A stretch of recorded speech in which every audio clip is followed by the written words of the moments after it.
In questo tutorial vi faremo vedere come procedere alla sostituzione del galleggiante presente nella cassetta di scarico VC in porcellana. Questa componente dello scarico è molto importante perché stabilisce quando la cassetta di scarico deve riempirsi e il livello dell'acqua da raggiungere all'interno della stessa. Può capitare però che per qualche malfunzionamento del galleggiante l'acqua non fluisca in modo corretto e che quindi esca a getti dal lato alto della cassetta, o che il galleggiante blocchi completamente il caricamento dell'acqua o che viceversa carichi sempre acqua. Solitamente il problema è legato ad alcuni componenti in gomma che sono presenti all'interno del galleggiante che a causa del calcare possono corrodersi e quindi procediamo alla sostituzione.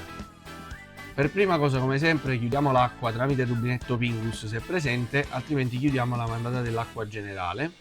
Poi allentiamo questi due dadi che fissano il rubinetto Pingus al galleggiante e poi svidiamo la ghiera che fissa il galleggiante alla cassetta in ceramica.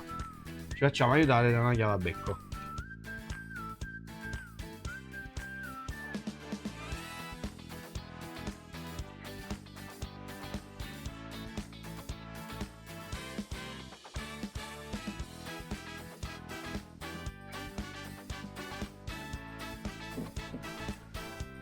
Una volta svidati abbiamo un po' di gioco che ci aiuta a rimuovere questa cannetta.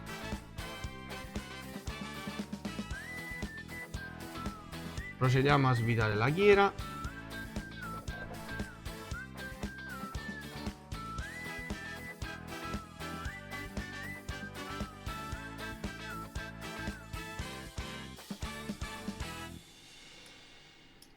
Dopodiché possiamo sfilare il galleggiante intero. Ora procediamo a installare il nuovo galleggiante seguendo gli stessi passaggi.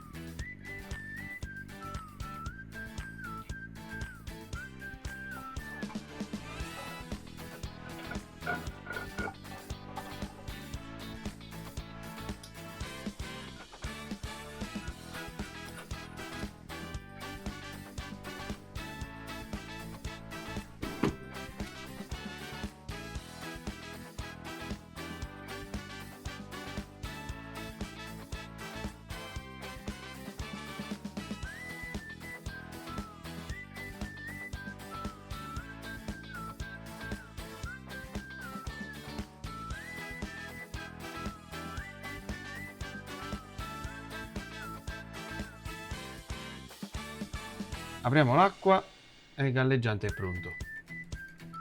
Questi sono tutti i passaggi per sostituire un galleggiante. Se avete dei suggerimenti per i prossimi video fatecelo sapere nei commenti.